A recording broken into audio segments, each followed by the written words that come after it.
ரஷ்ய அதிபர் Vladimir Putin 2 நாள் பயணமாக இன்று டெல்லிக்கு வந்தடைந்தார். இந்த உயர்மட்ட பயணத்தால் டெல்லியில் உள்ள ஐடிசி மௌரியா ஹோட்டல் இப்போது ஒட்டுமொத்த உலகின் கவனத்தையும் ஈர்த்திருக்கிறது.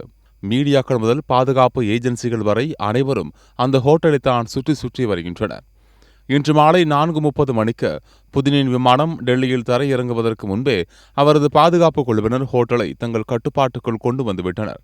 அந்த ஹோட்டல் இப்போது ஒரு ராணுவ கோட்டை போல மாறியிருக்கிறது. ஹோட்டலில் உள்ள 437 அறைகளும் முன்பதிவு செய்யப்பட்டுவிட்டன. ஒவ்வொரு நடைபாதையும் மூடப்பட்டு உள்ளே நுழையும் ஒவ்வொரு வழியும் தீவிரமாக கண்காணிக்கப்படுகிறது. அந்த பகுதி முழுவதும் ஒரு காக்கா கூட உள்ளே நுழைய முடியாத அளவுக்கு பாதுகாப்பு வளையம் அமைக்கப்பட்டுள்ளது.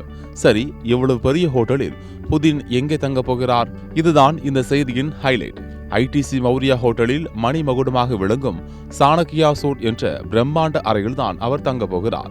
இந்த அறையின் ஒரு நாள் வாடகை மட்டும் சுமார் 8 முதல் 10 லட்சம் ரூபாய். இந்த சாணக்கியா சூட் ஒன்றும் சாதாரண அறைகளை. இது ஒரு குட்டி அரண்மனை. சுமார் 4600 சதுர அடிகள் பறந்து விரிந்திருக்கும் இந்த அறையில் என்னவெல்லாம் இருக்கிறது தெரியுமா? சுவர்கள் முழுவதும் பட்டு துணிகளால் அலங்கரிக்கப்பட்டிருக்கும். தரை முழுவதும் விலை உயர்ந்த மரத்தால் ஆனது. இந்தியாவில் புகழ்பெற்ற ஓவியர் தயத் மேத்தாவின் அசல் ஓவியங்கள் முதல் அர்த்த சாஸ்திரத்தின் தத்துவங்களை விளக்கும் பழங்கால ஓவியங்கள் வரை சுவர்களை அலங்கரிக்கின்றன. சாப்பிடும் தட்டுகள் வில்லரி அண்ட் போச் என்ற உலக புகழ்பெற்ற நிறுவனத்தினுடையது. கண்ணாடி டம்ளர்கள் கிறிஸ்டல் டி பாரிஸ் என்ற பிரெஞ்சு நிறுவனத்தினுடையது.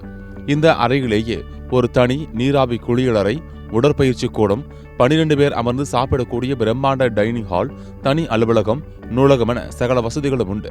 இந்த அறைக்கு வரும் விருந்தினர்களுக்கு ஒரு அரசருக்கு கிடைக்கும் மரியாதை கிடைக்கும் வகையில் பழங்கால இந்திய பெருமையையும் நவீன சொகுசையும் கலந்து இந்த அறையை வடிவமைத்துள்ளனர்.